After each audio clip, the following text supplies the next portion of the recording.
السلام علیکم ورحمۃ اللہ وبرکاتہ. دوستو welcome to my channel facts by Shiraz Ali. امید کرتا ہوں آپ سب خیریت سے ہوں گے, جہاں ہوں گے خوش ہوں گے. چلتے ہیں اپنے واقعے کی طرف. آج جو واقعہ میں آپ کے ساتھ پیش کرنے والا ہوں وہ واقعہ ہمیں عدنان نے کراچی سے بھیجا ہے.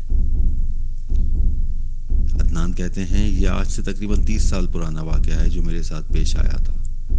میں اپنی نوکری کے سلسلے میں سکر آیا ہوا تھا. یہاں میرے ماموں رہا کرتے تھے, تو کچھ دن میں ان کے گھر ٹھہر گیا کہ جب تک کہیں اور میرا رہنے کا بندوبست نہیں ہوتا میں ماموں جان کے گھر ہی رہوں گا. میں کئی سالوں بعد ان کے گھر آیا تھا. بچپن میں کبھی اماں جان کے ساتھ آیا کرتا تھا. ابھی کچھ دن ہی گزرے تھے, نئی نئی نوکری تھی, میں اس میں الجھا ہوا تھا. ایک رات میں دیر سے گھر آیا. کھانا کھا کر میں اپنے کمرے کی جانب بڑھ رہا تھا تو مجھے ایسا محسوس ہوا کہ کوئی اوپر کی جانب گیا ہو. میرا کمرہ زینے کے ساتھ تھا اور اوپر ایک کمرہ تھا جو بند پڑا رہتا تھا. ماموں نے پہلے دن ہی مجھے وہاں جانے سے منع کیا تھا. کیوں, یہ میں نے نہیں پوچھا, مگر اس وقت کون گیا ہوگا وہاں, یہ سوچ کر میں اوپر چلا گیا. کمرے کے باہر پہنچا ہی تھا کہ اندر سے مجھے کسی کے ہنسنے کی آواز آنے لگی.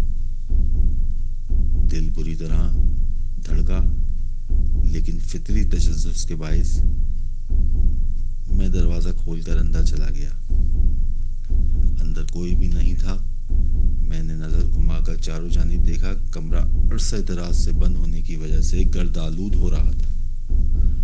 آوازوں کو اپنا وہم جان کر میں واپس پلٹا ہی تھا کہ میری ممانی نے مجھے پیچھے سے پکڑ لیا. میں چونک کر دیکھا. مجھے حیرت بھی ہوئی کہ وہ کبھی سیڑھیاں نہیں چڑھتی تھیں. پھر اوپر, مگر انہوں نے کہا کہ مجھے اوپر آتے دیکھا تو میں تمہارے پیچھے چلے آئی. مجھ سے پوچھا تو میں نے بتایا مجھے ایسا لگا کوئی یہاں آیا ہے, دیکھنے چلا آیا. خیر, میں ان کے ساتھ نیچے آنے لگا. ابھی 2-3 سیڑھیاں ہی اترا ہوں گا کہ مجھے محسوس ہوا پیچھے کوئی میرے ہنس رہا ہے, مگر وہاں تو ممانی تھی. میں نے ڈرتے ڈرتے اپنی گردن گھمائی اور میرے ہوش اڑ گئے. میرے پیچھے ممانی کے بجائے ایک جھلسا ہوا چہرے والی لڑکی کھڑی تھی جس کی آنکھیں سرخ سفید تھیں.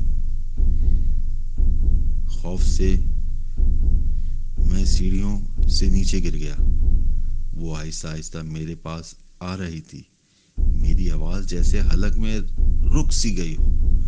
بمشکل میں چیخا تو میری آواز پر ماموں اور ممانی اپنے کمرے سے بھاگے چلے آئے. میری حالت بہت غیر ہو چکی تھی. میں نیم بے ہوشی حالت میں تھا, مگر مجھے وہ لڑکی اب بھی اپنے سامنے محسوس ہو رہی تھی. ماموں شاید سمجھ چکے تھے کہ مجھے کیا ہوا ہے. انہوں نے مجھ پر دم کیا اور اپنے کمرے میں لے آئے. کچھ دن بعد جا کر میری حالت بہتر ہوئی. میں نے اس رات کا واقعہ ماموں کو سنایا. ماموں نے کہا وہ بند کمرے میں آسیب ہے, اس لیے وہاں کوئی نہیں جاتا, مگر وہ کسی کو نقصان نہیں پہنچاتے.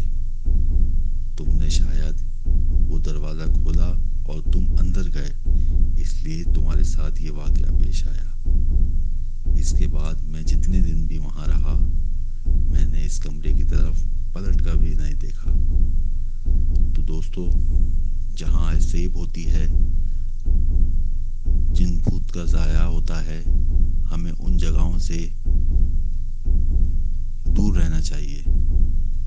پھر ملیں گے اگلے واقعے میں.